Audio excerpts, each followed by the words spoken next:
Hello friends, in today's video, I'm gonna be walking through how to add contacts in WhatsApp.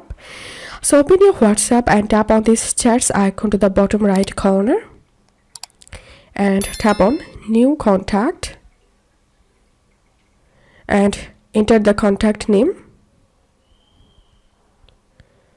Tap on add number and add here the contact number and tap on save to the upper right hand corner.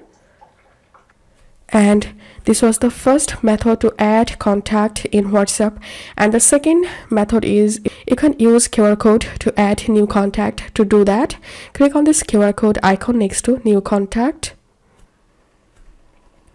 and all you have to do is just scan the QR code whom you want to add, and that's how you can add new contact in WhatsApp.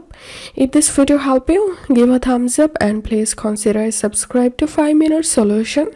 Thank you for watching.